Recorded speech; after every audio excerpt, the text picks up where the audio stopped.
If you're in your 20s and feel unmotivated, tired, or even lost, I mean, some of y'all might even say you're broken. But honestly, I feel you. You're just surrounded by the wrong type of noise. That's the analogy I like to go by. But in this video, I'll show you how to build unshakable drive and use it to actually get rich in 2025.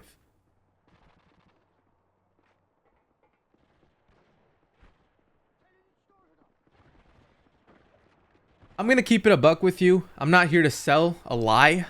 So you're not going to feel motivated 90% of the time.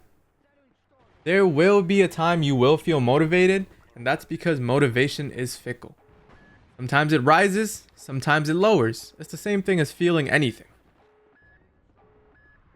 But it's also depending on what you get it from. You give things value, and if that value is what you use to have motivation, you can create a very, very powerful loop. Now, there's this thing called dopamine. I'm not going to sit here and be like, oh, I'm so knowledgeable about the chemical itself. But it's basically our happy receptor, right?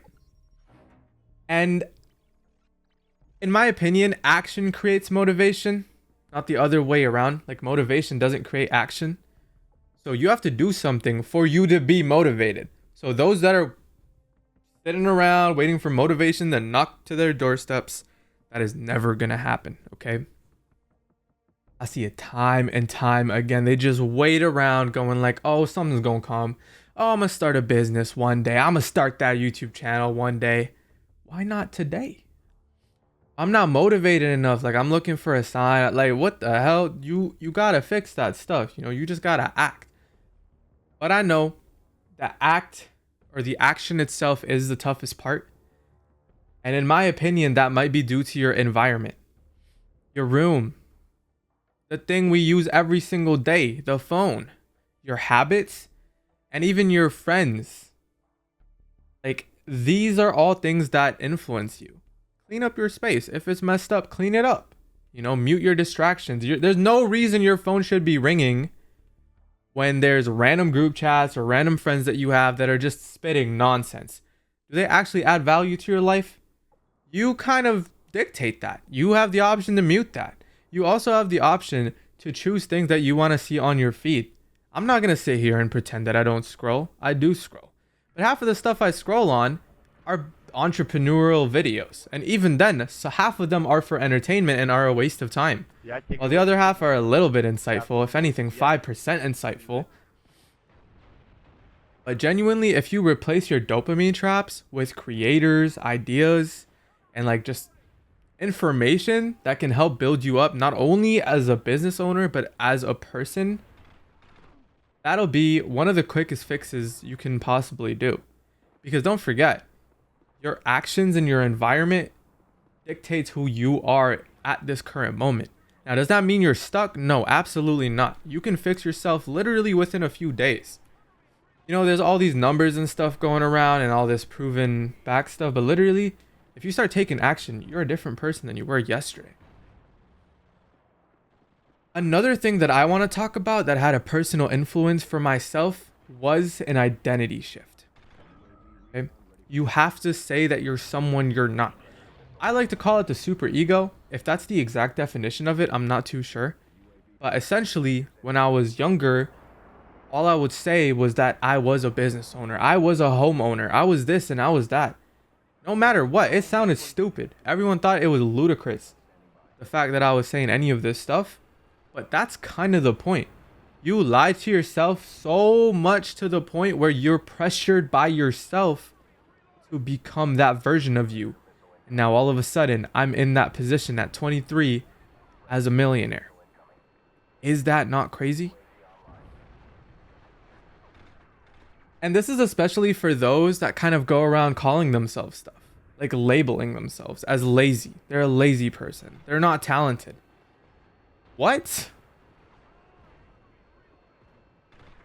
Literally, you just haven't been sold on who you could become yet.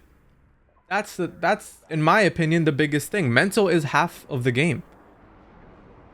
So think about it like this. What would the rich version of yourself, the best physique, the best business version of yourself, the most happy version of yourself, what would that look like at 25? At any age that's a little higher than yours at the moment.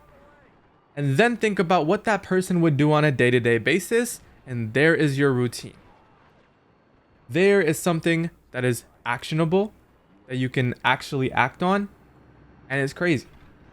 You know, like, it is stuff you should hold yourself to, because if you want to be that person, no, you are that person. Might as well act like it. Yeah, you don't really rise your goals, you fall to your standards. So if your standards are super low, you will stay at that point. I think another thing as well, I myself, I'd like to identify myself as a highly ambitious person, and I'd like to say that I want to achieve a lot, but it wasn't always the case. I'll be honest, when I was younger, I wouldn't really call myself the most ambitious. I wanted to get by. You know, I wanted to get by in my classes. I just wanted to keep it pushing. But as time went on, I realized I want a lot. And to do a lot, you need to make a lot. So I think everyone should have one dangerous goal. Something that is very difficult to do. Something that people aspire to do. Whether it's make more money or get into shape. You should have something tangible. But don't chase that tangible thing. You chase what was done before. Which is the whole identity shift, and you start setting up these little goals of yours that are very tangible and you would act in that daily routine of. But this dangerous goal, I think, is pretty important. It gives someone something pretty easy to chase for. So my thing is $5 million. I want to get to a net worth of $5 million before I reach 26 years of age. Another thing I want is a much more materialistic thing. I want an Aventador. Why? I don't like, will I even want an Aventador by the time I could afford one? I don't even know. But that's not the point. You know, the point is that's the level I'm trying to hit. It's a crazy goal for a reason, because it's crazy. But after you have that big goal, you can kind of reverse engineer it, right? Let's say you want to build a business to 10K a month because you're starting out. Let's say you want to hit 100,000 subscribers on YouTube. Quit your job in 6 months. It doesn't matter what your goal is, because this applies to all goals. Once you have one, you can reverse engineer it by looking at what people do to reach that goal. The internet is free. I can't even make this up. The internet is right there. But the brain loves a real, tangible mission. So go ahead and give it one. Bars. But anyways, I also think your circle is either your fuel or poison. So this kind of goes back into the whole like fix your environment, but this is very important. Are you around people that actually push you? Are you around people that hate on your stuff for the sake of making you learn? Or are you around comfort addicts? I hate comfort addicts. I'm gonna keep it a buck with you.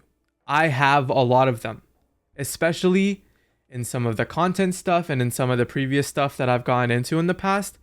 I think the moment I hit like 500K net, I was like, dang, I really got a safety net. Like, do I really have to grind this hard? Right? Those were the thoughts that were going on through my head. And my environment was like, yeah, you got it, bro. You made it. No, bro. Even one online friend with drive is better than 10 IRL ones with absolutely nothing at all. Now, I'm not saying, you know, hate on them. I'm not saying completely cut them off, but give them less of your time, because it's not worth it. In your 20s, your network is your future net worth.